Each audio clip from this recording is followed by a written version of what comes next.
Hey guys, Austin here, and today we're going to be talking about Night City Wire Episode 2 that got confirmed for August 10th a couple days ago. Along with the different times that you'll be able to view the event that you're seeing right now, either on my channel, because yes, I will be streaming my reaction to this episode of Night City Wire, but also you can watch it over on the Cyberpunk 2077 Twitch and the YouTube page that I'll be leaving a link to in the description, along with a time converter. That way you'll know what time you can view the event if your time zone isn't listed on the screen.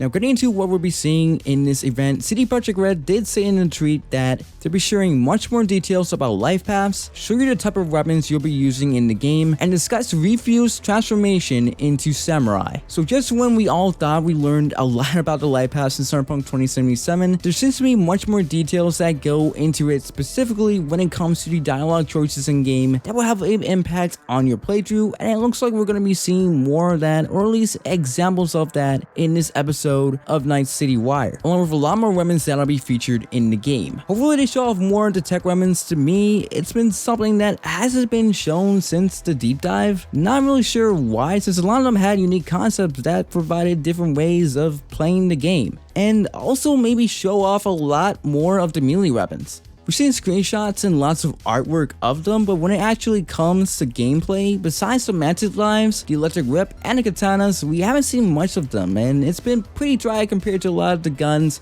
and the explosives that we'll be using. So I really do hope that they show off more of them, and maybe an updated look at the melee gameplay, which is something that a lot of people really didn't seem to like. So hopefully they took that criticism to heart and tried to improve on it.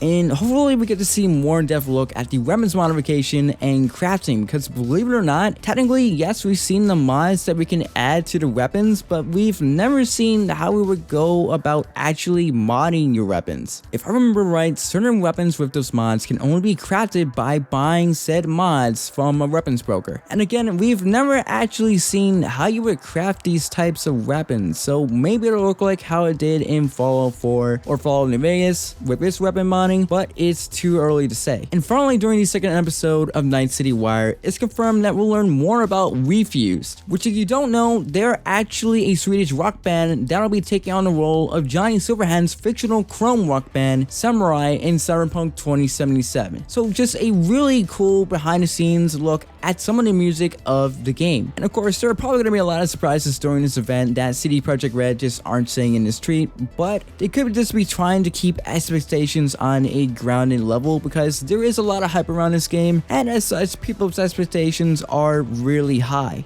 But if I had to speculate what we could be seeing that they aren't saying, definitely expect some story spoilers. I can't see how they're going to be talking about the life paths without spoiling certain parts of the story, since they do play a major role in the narrative, but it is CD Projekt Red, and they aren't particularly known for completely spoiling the game. It's not something that they've done in the past, and it definitely isn't something that they're going to be doing now. And also look at the new and completely overhauled perk tree that, from what the people that played the game have said, looks nothing like the one that we saw in the 2018 deep dive, to the point where not only is the skill tree completely changed, but there are also a reported 220 perks in the game. And since they are going to be talking more about the weapons, modding weapons in Cyberpunk 2077 is linked to the perk system, similar to how it is in RPGs like Skyrim and Fallout 4. So I'm expecting to see the new perk tree, because how would you go about talking about modding weapons without speaking about that? It just wouldn't make any sense. Finally, we could get a look at the new updated character creation, the customization options that they have. I'm not even sure how they're even going to be showing them on YouTube, if you catch my drift. And the minor things like the updated inventory UI and the shop UI that I'm also expecting them to show off, since it was confirmed that certain weapon mods will either have to be bought or created to add them to your weapons. But that was my speculation of what we could be seeing in Night City Wire Episode 2. Let me know what you think we'll be seeing during this event in the comment section below. And while you're at it, if you enjoyed the video, remember to subscribe for more Cyberpunk 2077 content, and make sure you enter in the Cyberpunk 2077 giveaway I'm running on the channel. Thanks so much for watching, and I'll talk to you guys next time.